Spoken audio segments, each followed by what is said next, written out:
2023 का ये दूसरे इतवार के दिन परमेश्वर की उपस्थिति में आए हुए लोगों को मैं स्वागत करता हूँ। इस साल के हमारे लिए जो विषय है परमेश्वर ने हमें जो दिया है, to be rooted and established, जड़ पकड़ने का और स्थापित होने का वर्ष है ये वर्ष। आज है हालेलुया। पिछले सप्ताह में मैंने उस संदर्भ में कुछ वचन को आपके बीच में बांटा था। आज मैं उससे आगे वाला एक वचन को आपके बीच में बांटना चाहता हूं। आज का जो संदेश है, बिल्ड ऑन स्ट्रॉन्ग फाउंडेशन और एस्टैब्लिश ऑन स्ट्रॉन्ग फाउंडेशन। एक मजबूत नींव पर निर्माण करना और एक मजबूत नींव पर स्थापित होना। हालेलुया, आमीन। किसी चीज की स्थापना शब्द भारतीय लोग बहुत फैमिलियर शब्द है।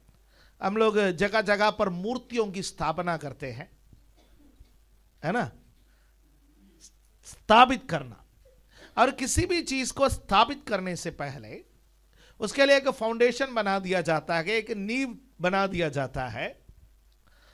और वो नींव जितना मजबूत है उतना मजबूत ही वो स्थापित करने वाला वस्तु को मिलेंगे। हालेलुया, आमीन, राइट।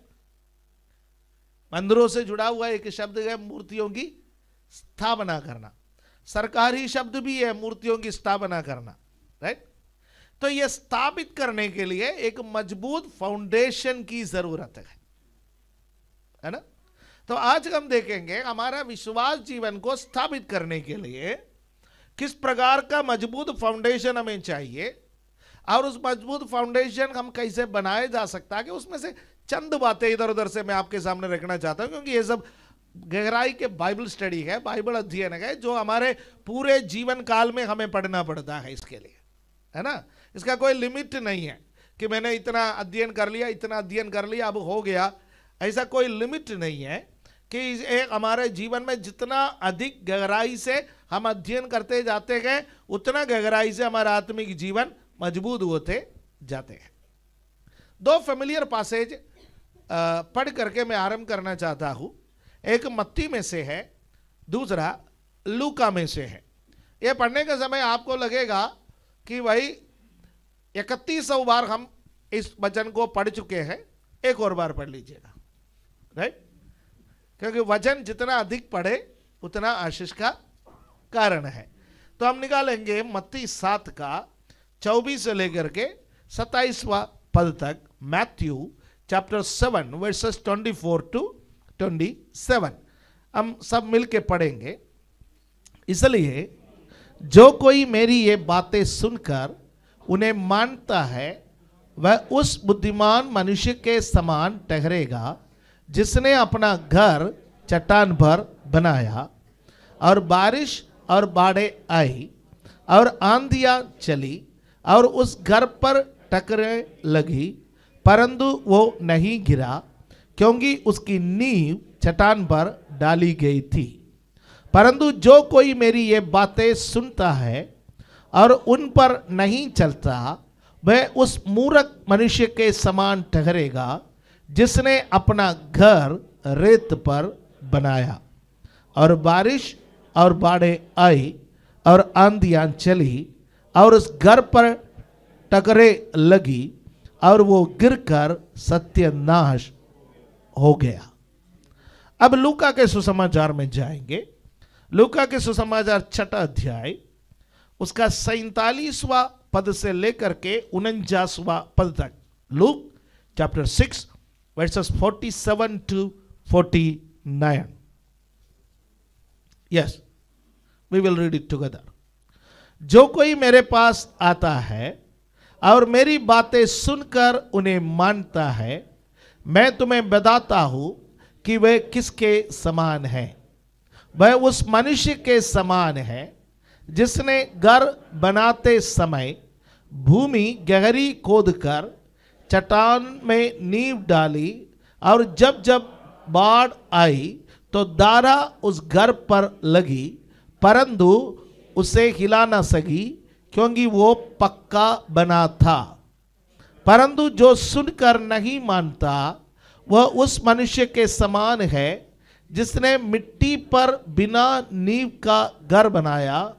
जब उस पर दारा लगी तो वो तुरंत गिर पड़ा और वो गिरकर सत्यानाश हो गया। ये दोनों पैसेज एक ही विषय के बारे में बात करते हैं। मत्ती भी और लूका भी एक ही विषय के बारे में लिखे हैं जो प्रभु यीशु मसीह ने अपने हालेलुया पहाड़ी उपदेश में लोगों को समझाने के लिए जो बात कहे थे। कहानी हमको मालूम है, दो मकान है, एक चट्टान पर बनाया, दूसरा बालू पर या मिट्टी पर बिना नींव का निर्माण किया।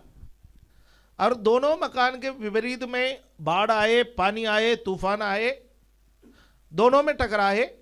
और जो चट्टान पर निर्माण किया गया वो स्थिर रहा, और जो बालू पर या रेत पर या मिट्टी पर निर्माण किया गया वो गिर पड़ा। ये हम यहां पर देखते हैं। तो ये कहानी है, तो मैं कोई कहानी बताने नहीं जा रहा, राइट?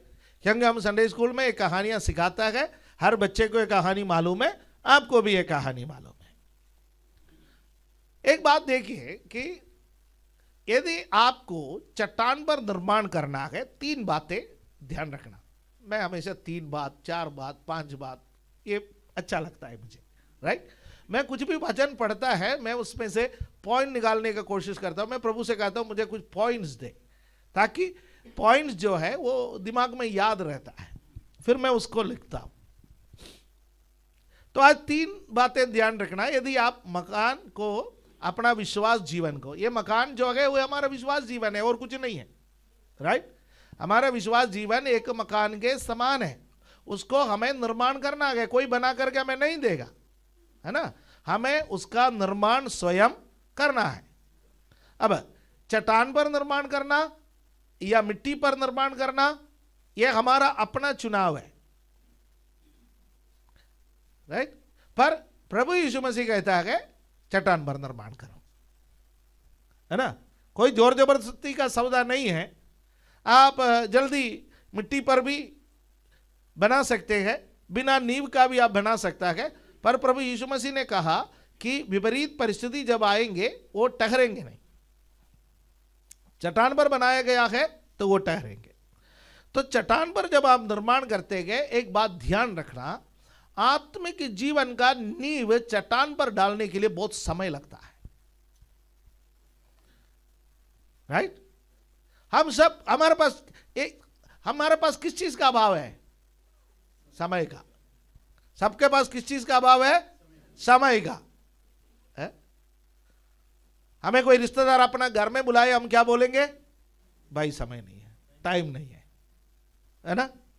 कोई परिचित अपना घर में बुलाए, हम बोलेंगे समय नहीं है। कोई हमें एक्स्ट्रा काम देंगे, हम बोलेंगे समय नहीं है। हमारा जीवन जो है बहुत फास्ट चल रहा है इन दिनों में, इसलिए फास्ट फूड अवेलेबल है, जल्दी पैक करके ले लो, चलो, है ना? कई जगहों पर ऐसा है कि जीवन बहुत तीव्र गति से चल रहे हैं, तो हमारे पास समय नहीं है। पर याद रखिए, वचन पर आपको नींव डालना है, विश्वास जीवन का नींव को आपको मजबूत डालना है। उसके लिए क्या लगेगा? टाइम लगेगा। You have to invest your time. आपको परमेश्वर को समय देना पड़ेगा। बिना परमेश्वर को समय दे करके आप अपना आत्मिक जीवन को नहीं बना सकते। हालेलुया, है ना?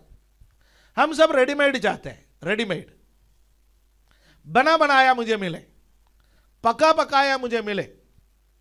मसीही जगत में बहुत सारे लोग इस चीज का शोषण भी करते हैं। आप पैसा दे दो, हम आपके लिए प्रार्थना करेंगे। प्रेयर कार्ड्स, आप इतना रुपया भरो, 1 साल आपके लिए प्रार्थना करेंगे, राइट? 1 बार आपके लिए प्रार्थना करेंगे, 3 बार आपके लिए प्रार्थना करेंगे, पैसा दे करके प्रार्थना। ये क्यों ये पनप रहा है? यह धंधा क्यों फल फूल रहा है? क्योंकि लोगों के पास क्या नहीं है? समय नहीं है। लोगों के पास समय नहीं है। हम तो जुगाड़ी इंसान है ना,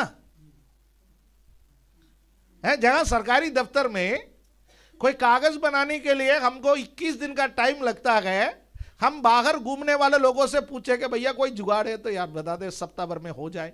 3 सप्ताह कौन इंतजार करेगा? 4 दिन में हो जाए, 5 दिन में हो जाए। और उसके लिए एक्स्ट्रा कुछ देना भी पड़े तो हम लोग खुशी से दे देते हैं। भाई मेरा काम हो रहा है, 21 दिन वेट करने का मेरे पास समय नहीं है, या भागदौड़ करने का मेरे पास समय नहीं है। इसलिए जगह जगह पर ऐसा सेंटर्स खुले हुए हैं जो सर्विस सेंटर्स है, साइबर कैफे वाले भी बैठे हुए हैं, सर्विस सेंटर्स भी बैठे हुए हैं। वो हमसे थोड़ा पैसा ले लेता है, हमारा काम करके दे देता है ना। सरकार इन दिनों में, दिल्ली के सरकार इन दिनों में कुछ सर्विसेज के लिए डोर स्टेप डिलीवरी है। आप फोन करो, बंदा आपको फोन करेगा, आपसे 50 रुपीज चार्ज करता है और आपका कागज ले जाएगा, बन करके तैयार हो जाएगा तो आपके पास आ जाएगा। रिजेक्ट हो जाएगा तो वो भी मंजूर है। यदि आपका कागज हो क्या बन करके आएगा, नहीं है तो बन करके नहीं आएगा। सरकार ने बोला लोगों के पास क्या नहीं है? समय नहीं। लोगों के पास पैसा है, लोगों के पास सब कुछ है, पर लोगों के पास समय नहीं है। सरकार भी कह रहा है कि लोगों के पास समय नहीं है, हम भी कह रहा है कि लोगों के पास समय नहीं है, सारे दुनिया कह रहा है कि लोगों के पास समय नहीं है, हर व्यक्ति कह रहा है कि मेरे पास समय नहीं है। पर आत्मिक जीवन में कोई शॉर्टकट नहीं है।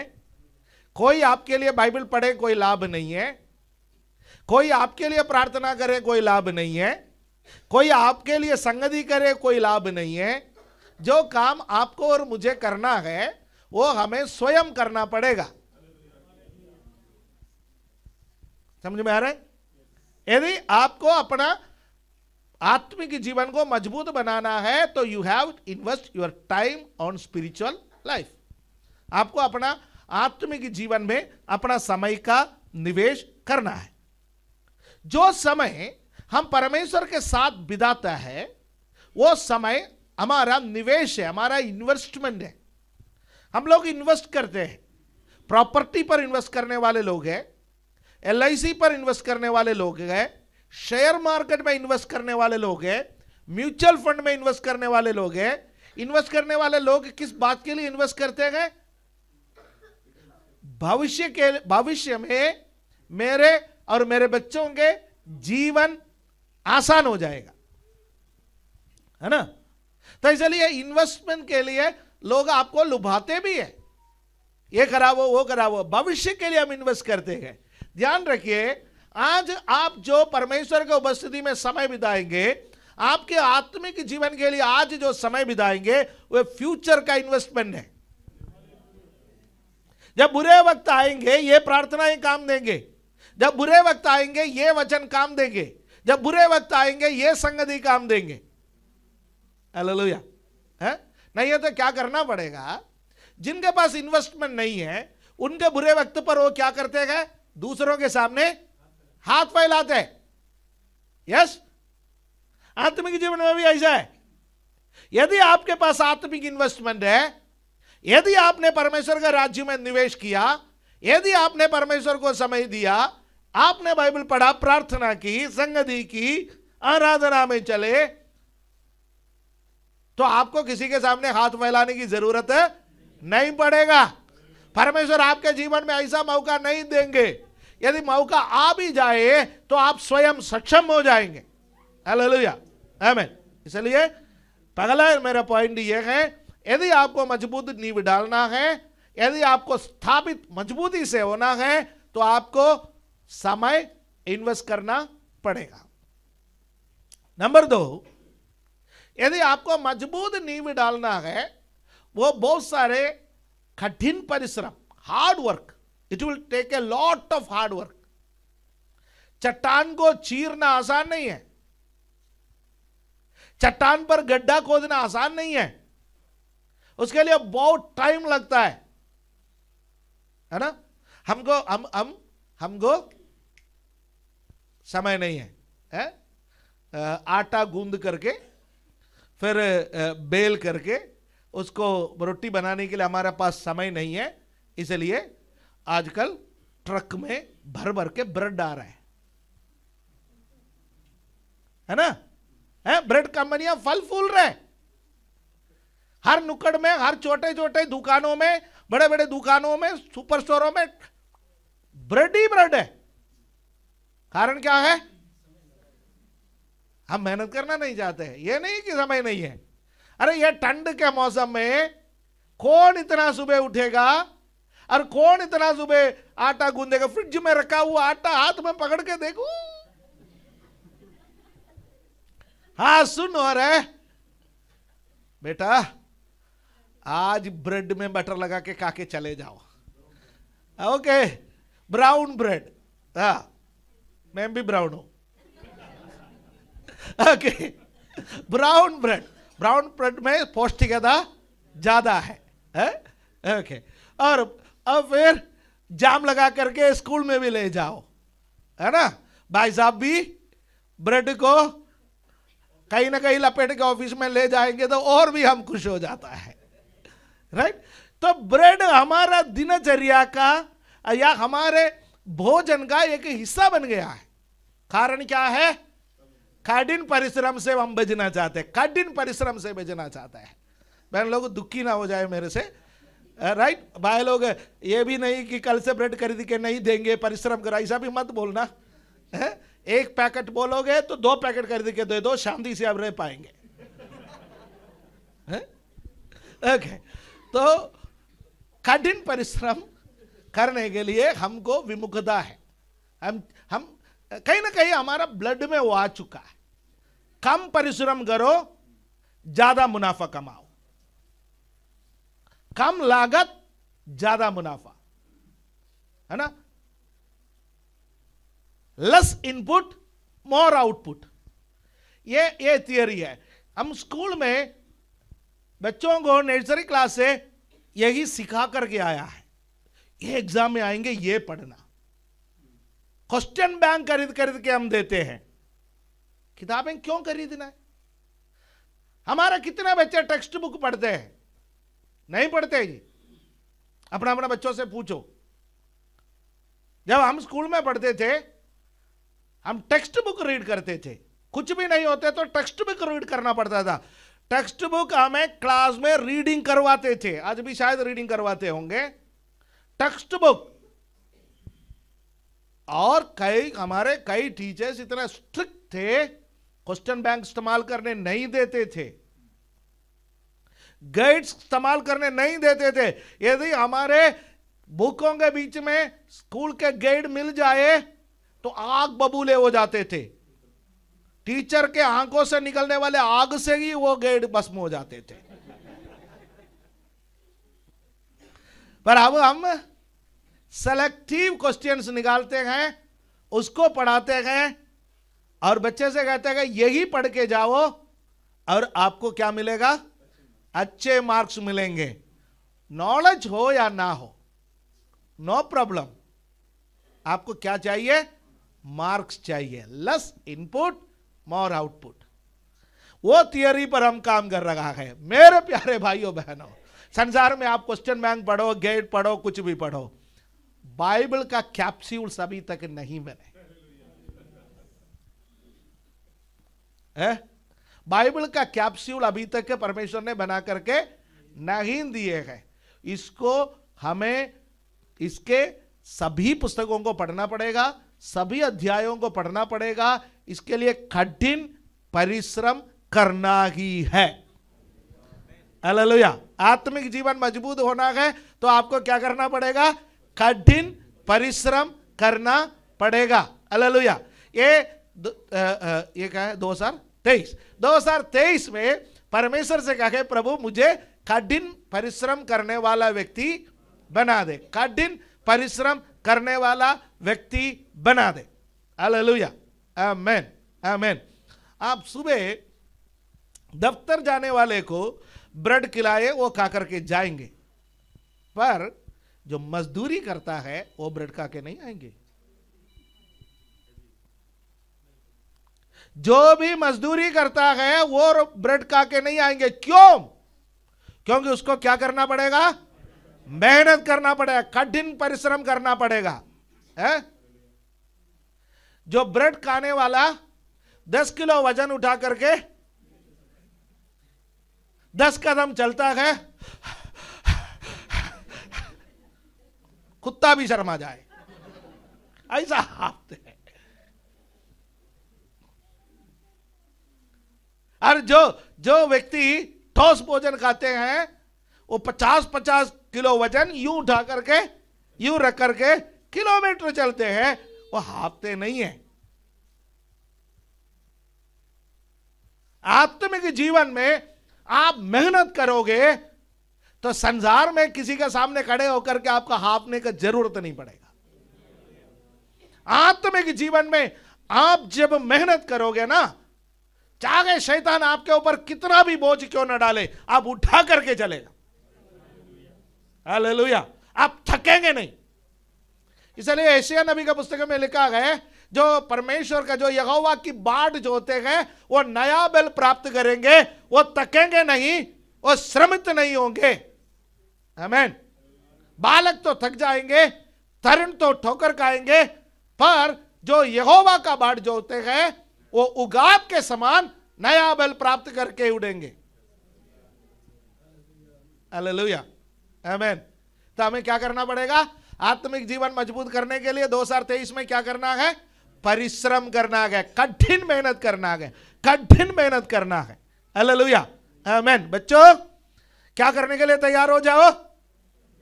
कठिन परिश्रम। परिश्रम नहीं, क्या करने के लिए? कठिन परिश्रम। मुझे अपने आत्मिक जीवन के लिए कठिन परिश्रम करना है। हालेलुया, आमीन, आमीन। हमारे यहां से 14 बच्चे आईसीपीएफ के कैंप में गए। कितने गए? 14, 13 बच्चे, 13 बच्चे हमारे यहां से आईसीपीएफ के कैंप में गए हैं, और सारे बच्चे पहली बार जाने वाले थे। एक भी ऐसा बच्चा नहीं था, कोई था नहीं, वो उधर से। एक भी ऐसा बच्चा नहीं था कि जो दूसरी बार पहली बार जा रहे थे। इस ठंड के मौसम में माता पिता से दूर होकर के किसी स्कूल में डॉर्मेट्री अकोमोडेशन में रहना कठिन परिश्रम है, कठिन परिश्रम है। पर बच्चों ने किया तो उनका आत्मिक जीवन क्या होगा? मजबूत होगा। हालेलुया, आमीन। आत्मिक जीवन मजबूत हुआ। मैंने किसी लीडर से मिला तो उन्होंने बोला, आपके यहाँ चर्च से आए हुए बच्चों से मैंने बात की, 7-8 बच्चों से मैंने बात की, मुझे अच्छा लगा। हालेलुया, है ना। आप ऐसा कैंपों में जाते हैं तो आप क्या करते हैं? कठिन परिश्रम करते हैं। मैं आपसे एक सवाल पूछना चाहता हूं, आप में से कितने लोग, हाथ मत उठाना, घूमने फिरने के लिए 2-3 दिन अपना घर से बाहर जाकर के कहीं रहे हो? हाथ मत उठाना।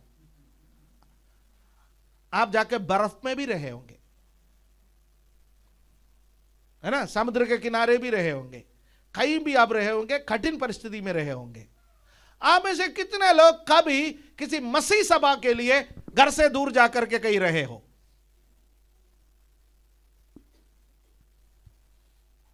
हम आपको मौका देंगे।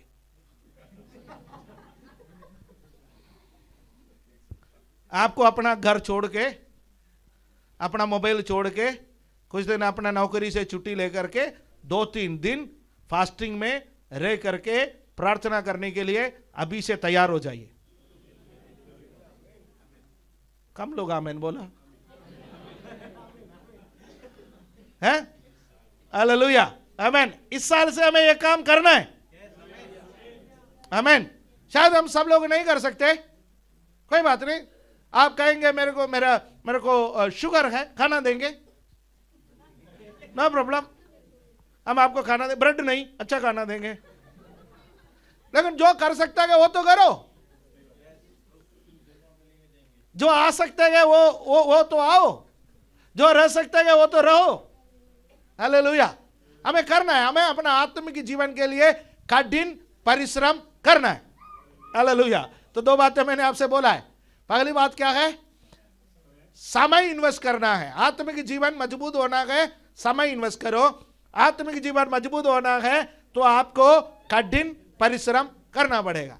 नंबर 3, चट्टान पर निर्माण करना एक्सपेंसिव है, खर्चीला है, महंगा है?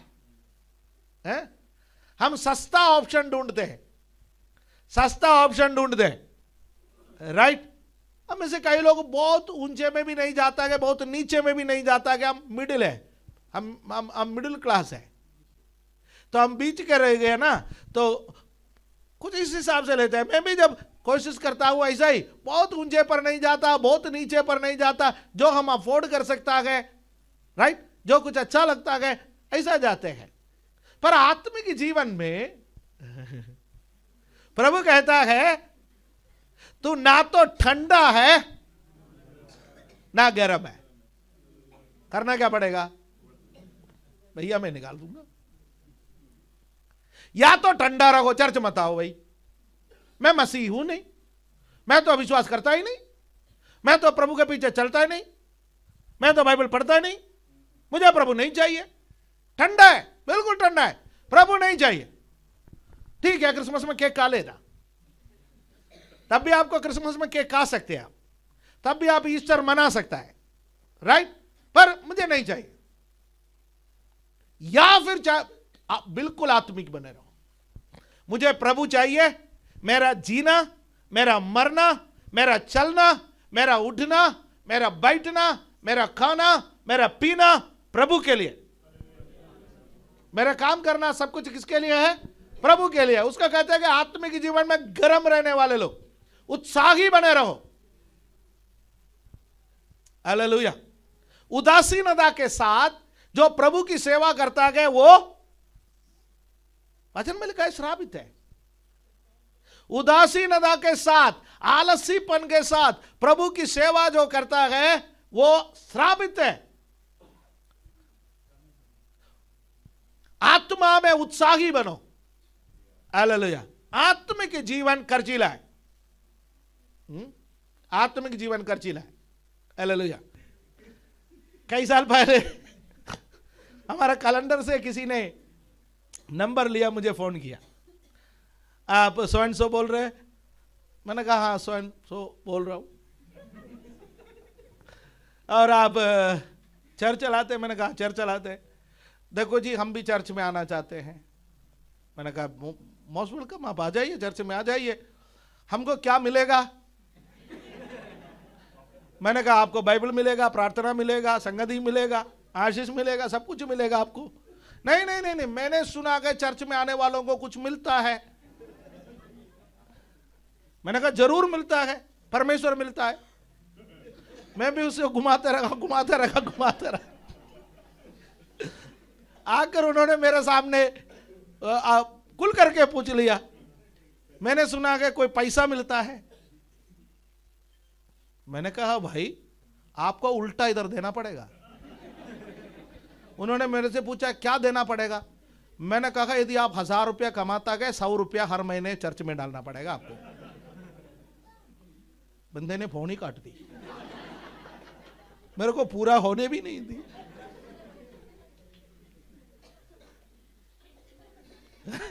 आत्मिक जीवन एक्सपेंसिव है। हालेलुया, आमेन, आमेन। है हमें प्रभु का सेवा को सपोर्ट भी करना है, हमें दशमांश भी देना है, हमें दान भी देना है, हमें क्रिसमस में भी मदद करना है, हमें कोई हमारे कलीसिया के कोई व्यक्ति बीमार है उनको भी देखना है, कोई गरीब है उनको भी मदद करना है। हालेलुया, आमेन। एक्सपेंसिव है पर इसमें एक मजा है, इसमें एक आनंद है। हालेलुया, आमेन, आमेन। हम फ्री के पीछे भागने वाले लोग नहीं है। हालेलुया, आमेन। इसलिए जो आत्मिक जीवन आप बिताना चाहते हैं, उसको मजबूत करना चाहते हैं, वो खर्चीले हो सकता है। आपको अपना ताकत खर्च करना पड़ेगा। मैं अभी तक मजाक में पैसे के बारे में कह रहा था, हो सकता है कि कुछ अड़ जाए, कोई बात नहीं। ओके, आत्मिक जीवन के लिए हमें खर्च करना पड़ेगा, हमारा स्वास्थ्य को खर्च करना पड़ेगा। हालेलुया।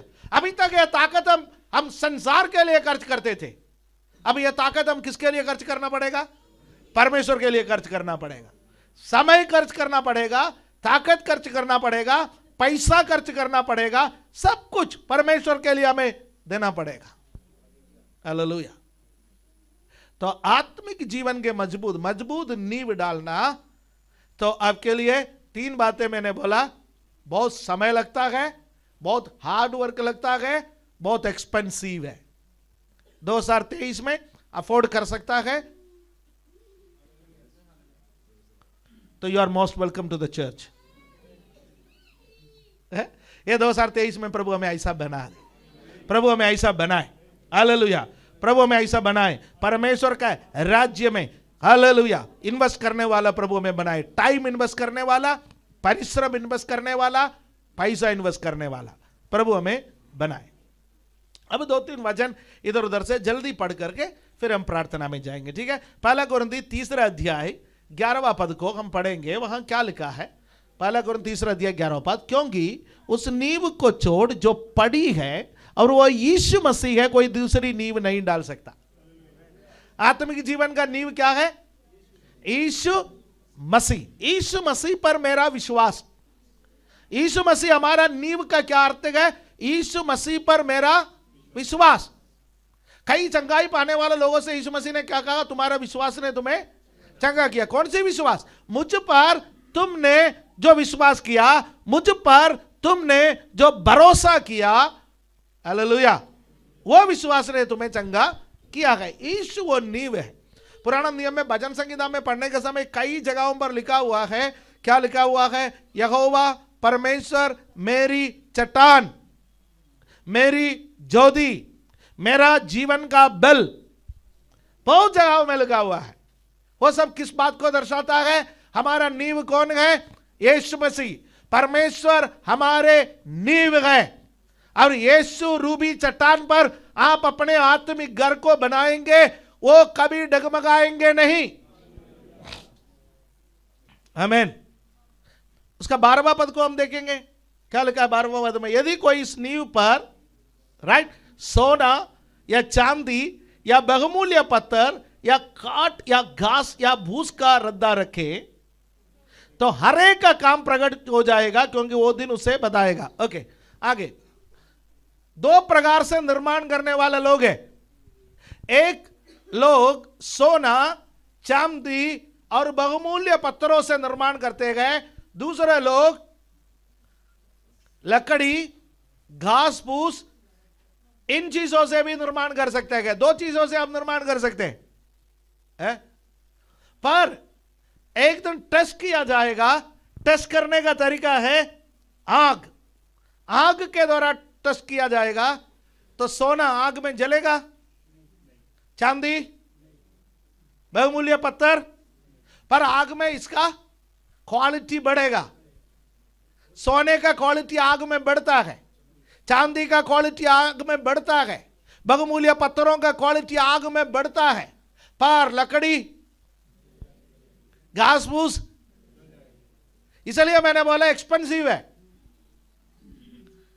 आत्मिक जीवन एक्सपेंसिव है। सोने से बनाता है, चांदी से बनाता है, बहुमूल्य पत्थरों से बनाता है। हालेलुया। क्वालिटी, क्वांटिटी नहीं, क्वालिटी। आज संसार क्वांटिटी का पीछे भागे हुए है, परंतु परमेश्वर क्वालिटी का पीछे है। नूह के समय पर हजारों लोग जीवित थे, पर केवल 8 लोगों में क्वालिटी थे। परमेश्वर उन 8 लोगों के पीछे थे। आप क्वांटिटी के पीछे मत भागो, आप क्वालिटी के पीछे भागो। हालेलुया। यीशु रूबी चट्टान पर बहुमूल्य पत्थरों से, सोना चांदी से हमें निर्माण करना। पगला पत्रस 2 अध्याय उसका 6 पद, 1 पीटर चैप्टर 2 वर्स 6। इस कारण पवित्र शास्त्र में भी लिखा है, देखो मैं सियोन में कोने के सिरे का चुना हुआ और बहुमूल्य पत्थर धरता हूं, और जो कोई उस पर विश्वास करेगा वो किसी रीति से लज्जित नहीं होंगे। हालेलुया। यीशु रूबी चट्टान पर आपने अपना आत्मिक जीवन का निर्माण किया है। आप किसी रीति से लज्जित नहीं होंगे।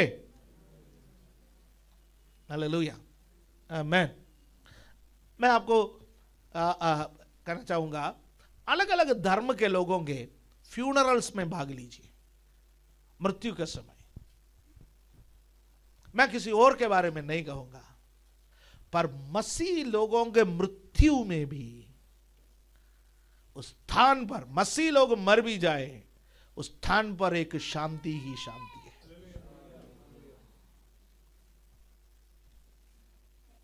मसीह लोग मर भी जाए, उस जगह पर क्या है? शांति है। परमेश्वर का शांति उस जगह पर भरे रहेंगे। हालेलुया। बाकी जगहों पर, अविश्वासियों के मृत्यु पर जब आप जाते हैं, वहां रोना, पीटना, आंसू बहाना, चीखना, चिल्लाना। कई मसीह लोगों ने भी आजकल ऐसा कर रखा है, पर हमारी एक आशा है। हालेलुया। हम घास फूस से निर्माण करने वाले लोग नहीं हैं, हम बहुमूल्य पत्थरों से निर्माण करने वाले लोग हैं। और यीशु मसीह रूबी चट्टान पर जिसने अपना नींव डाल रखा है, वो कभी लज्जित नहीं। इवन मौत भी आ जाए, हम लज्जित नहीं होंगे। Hallelujah, praise the Lord. एफेसियों का पत्री 2 अध्याय उसका 20वां पद, 3 वचन और है, ठीक है, इसके अलावा 2 और वचन। एफेसी 2:20, और प्रेरितों और भविष्यद्वक्ताओं की नींव पर, जिसके कोने का पत्थर मसीह यीशु आप ही है, बनाए गए हो। ये कलीसिया को बनाने के विषय में बात कर रहे हैं। और इन लोगों का जो योगदान हमारा आत्मिक जीवन में भी महत्वपूर्ण है। 2 लोगों का, एक प्रेरित और दूसरा भविष्यवक्ता। प्रेरित क्या करता है? प्रेरित हमें सुसमाचार सुनाता है। भविष्यवक्ता क्या करता है? भविष्यवक्ता हमारी पिटाई करता है। समझ में आया या नहीं? प्रेरित हमें सुसमाचार सुनाता है और भविष्यवक्ता हमारी कमी गट्टियां हमें बताता है। तुझ में यह कमी है, यह गट्टी है। पुराना नियम का भविष्यवक्ताओं को पूरा आप देख लो, नया नियम का भविष्यवक्ताओं को देख लो, वो लोगों के जिंदगी की ओर उंगली उठाए, इशारा किया। भविष्यवक्ता का काम मक्खन लगाना नहीं है, भविष्यवक्ता का काम लोगों को लुभाना नहीं है, भविष्यवक्ता का काम लोगों को सुधारना है। आत्मिक जीवन में 2 लोग हमारे आत्मिक जीवन में बहुत महत्वपूर्ण है। एक प्रेरित, हमें सुसमाचार सुनाने वाले, और हमें आत्मिक जीवन में बढ़ाने वाला प्रेरित, पौलुस जैसे लोग। और दूसरा जो लोग है, भविष्यवक्ता की आत्मा पाए हुए लोग हैं। थोड़े दिन के बाद हम गलत रास्ते पर जाने लगता है, थोड़े दिन के बाद हमारा आत्मिक जीवन में थोड़ा गिरावट आने लगता है, तुरंत परमेश्वर किसी न किसी भविष्यवक्ता को हमारे पास भेजेंगे, और वो भविष्यवक्ता का प्रचार, वो भविष्यवक्ता जो वचन बताता है, वो हमारे आत्मिक जीवन को फिर से नया बनाता है। ये 2 ध्यान रखिए। तो आपको 2 लोगों के साथ जुड़े रहना है। किसके साथ जुड़े रहना है?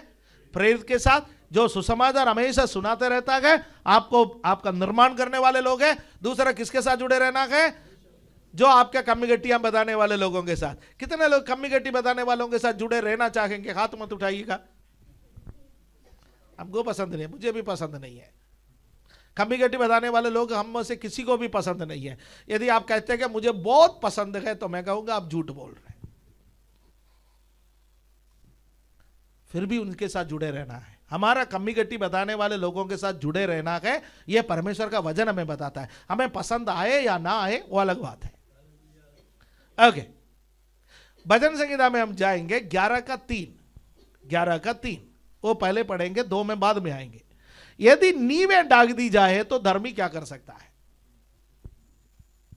मैं शुरू में आया, फाउंडेशन इंपॉर्टेंट है। जब कोई मूर्ति की स्थापना करते हैं, मूर्ति से ज्यादा नींव मजबूत होंगे, है ना? नींव। तो यहां पर भजनकार पूछता है, यदि नींव डाग दी जाए तो धर्मी क्या कर सकता है? यदि हमारा फाउंडेशन हिल गया, यीशु मसीह पर हमारा जो विश्वास है वो हिल गया, यदि यीशु मसीह पर हमारा भरोसा है वो हिल गया तो फिर हम तो गिर जाएंगे। धर्मी कुछ नहीं कर सकता है, धर्मी फिर गिर ही जाएंगे। ऐसा गिरे हुए धर्मी यहां बहुत है, गिरे हुए धर्मी। लूत एक गिरा हुआ धर्मी था, है ना, धर्मी तो था पर गिर गए। परमेश्वर पर हमारा भरोसा जब खत्म हो जाता है हम गिर जाएंगे। तो फिर हम धर्मी तो है, फिर उसके साथ ब्रैकेट में एक उपाधि दिया जाएगा, गिरे हुए धर्मी। बहुत सारे धर्मी आजकल गिरे हुए स्थिति में है और परमेश्वर कहता है धर्मी उठ खड़े हो जाओ, गिरे हुए स्थिति से उठो। अगला दूसरा पद में आएंगे, क्योंकि देखो दुष्ट अपना धनुष चढ़ाते हैं और अपने तीर धनुष की डोरी पर रखते हैं कि सीधे मन वालों पर अंधियारे में तीर चलाए। शैतान एक ही चीज चाहता है, आपका और मेरा नींव को हिलाए। एक ही चीज शैतान चाहता है, आपका और मेरा नींव को हिला दिया जाए। पर हमको ठानना है, मैं किसी भी कीमत पर अपना नींव को हिलने नहीं दूंगा। हालेलुया, मैं अपना नींव को कभी हिलने नहीं दूंगा। उसके लिए प्रभु हमारी सहायता करे, आंखों को बंद करे। हालेलुया, ये वचन हमें मजबूत करे। स्वर्गीय पिता, हम आपका धन्यवाद करते हैं कि प्रभु हमारे आत्मिक जीवन के बारे में, उसका मजबूत निर्माण के विषय में आज आपने हमसे बातें की। प्रभु जी, हमारा आत्मिक जीवन मजबूत नींव पर निर्माण करने में हमारी सहायता कर कि हम प्रभु हालेलुया समय देने वाला बन सके, परिश्रम करने वाला बन सके और प्रभु कीमत चुकाने वाला बन सके। आपने कहा यदि कोई मेरे पीछे आना चाहे तो वो अब बैठ करके कीमत के बारे में सोचे कि चेला बनने के लिए क्या दाम चुकाना है, उसके बाद मेरे पीछे आ जाए। प्रभु उसके लिए आप हमारी सहायता कर लीजिए। प्रत्येक भाई बहन को आशीष दे, धन्यवाद देता है, आदर महिमा आपको देते हैं। प्रभु यीशु मसीह का पवित्र नाम से इस प्रार्थना को मांगने का समय सुनो और कबूल करो हमारे स्वर्गीय पिता।